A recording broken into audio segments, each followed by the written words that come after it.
สบายทุกคนมื้อนี้มันมาลกพักบัวตื่มแต่ก็คือยังบ่หมดมื้อนั้นใจลกแต่ในเดียวมีผักหอมเทียมกับแก่คือกันไงผักหอมเทียมกับเหลื่อมกกมันแดงหมดแล้วมันแก่แล้วผักหอมบัวไงทุกคนผักหอมบัวโคตรงามบัวมื้อเหนียวที่ลกหมดบ่เพราะว่าตอนนี้ก็ค่ำแล้ว3 โมง 4 โมงแล้วเด่นมื้อนี้มา3 คนมันอายผมจอยได้แล้วก็แม่เนี่ยจอยมันบ่ไหวสายย้อนท้ายคลิปนี่แหละนี่ผักบัวโคตรงามทุกคนรู้ไหมมันแก่หมดแล้วนี่หัวผักบัวโคตรงามเลย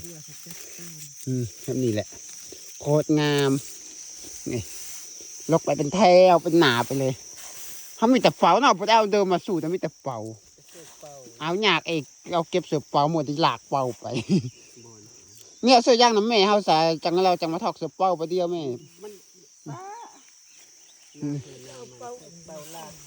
นี่จะเอาเป้าสู่กันทุกคน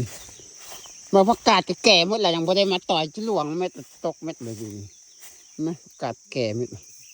หุ้ยมาจับจะตกเม็ดผักกาดจะแก่แล้วมาผักเทียมกันคือกันนี่มันทุกอย่างเขาไปที่ปลูกขายเลยทุกคนเขาปลูกกินจะถามสื่อเลยเด้อเขาบอกขายเพราะว่าพวกคลิปไปก่อนนั้นนี่มีแต่คนถามอยากสื่อ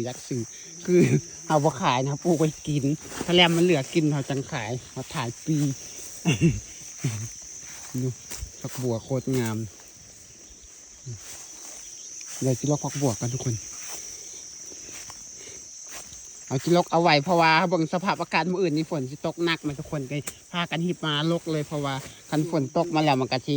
อะไรผักบัวมันสิเน่าเพราะว่าผักบัวมันแก่แล้วเด้ต่างแจ๋วเริ่มปลูกมันเริ่มกินว่าสุดท้ายเขาคิดว่าสิเม็ดแต่ตาตอนเขากินเบอร์สุดท้ายหางเม็ดยานแต่ว่าสิเม็ดทั้งกินทั้งยานยังว่าสุดท้ายบางเม็ดยังมีให้เอาได้ลกตลอดเมืองมักทั่วลันเตากันยังมีหลายอยู่ดิ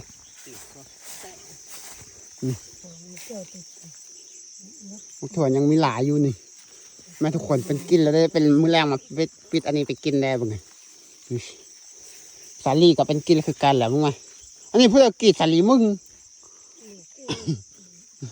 ดิหอยจีกบึงสาลีแถวนี้เป็นกินหมดแล้วทุกคนว่าโคตรงามเดี๋ยวเสียนั่งก่อนได้เดี๋ยวลกผักบัวก่อนพบกันในคลิปหนาวแล้วบ๊ายบาย